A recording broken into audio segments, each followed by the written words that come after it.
Hello, I'm Dr. Joyce Spurgeon, and I'm the psychiatrist here at Schneck Medical Center. I've been asked to talk about how we discuss this pandemic with our kids. I think it's fair to say that these are hard times. Everything is constantly changing, yet in some ways, things are the same. The social distancing is in place. The novelty of it is wearing off and wearing thin. People are asking why, and is it worth it? And my answer continues to be a resounding yes. But how do we explain this to the youngest members of our society? How do we say to our kids that this is our new normal for now? Dealing with kids is tricky. Here are some overarching tools that you can apply to kids of any age. First, try to find out what they already know. Follow your child's lead. If they want to ask a lot of questions, do your best to answer what they ask. If they don't seem interested in anything, then that is okay too. You might be surprised by what they're actually worried about as opposed to what you think they might be concerned about. Try to remember that this is the time to address their concerns. Be aware that how you say it is as important as what you say. A calm, reassuring voice goes a long way in reassuring kids that things are going to be okay. Make sure you set aside time to have this conversation because a lot of interruptions are not going to help you reassure your child. Put your phone down, turn off the TV. This is an important conversation with your child, and you want them to know that on many levels. Second, try to offer your child some comfort, but also make sure it's honest. Kids understand honesty better than anyone I know.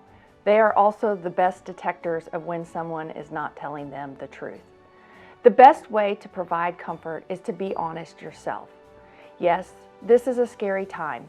Yes, we are unsure of how long this is going to last. And if they ask you something you do not know, then tell them you don't know the answer. Blanket statements and cliches are easy, but sometimes make kids more anxious. Try to reassure them in an age-appropriate way that no matter what happens, we are all working to make this turn out as well as we can. Trying to monitor where your kids are getting information is also important.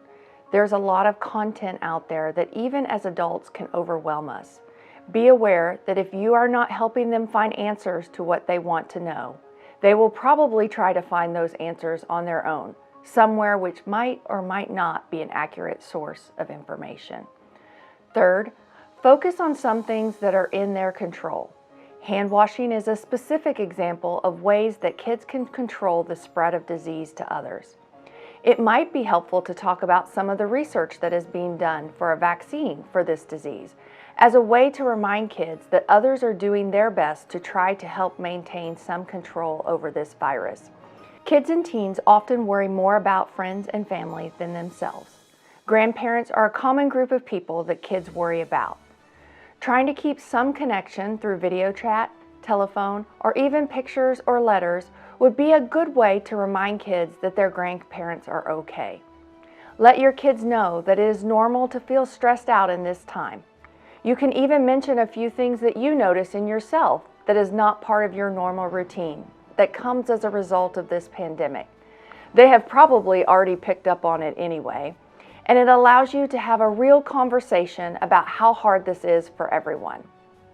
Most importantly, it is essential that you continue to check in.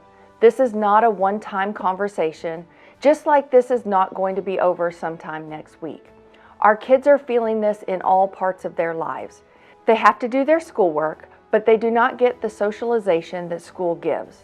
All their activities are canceled. Life as they knew it has changed.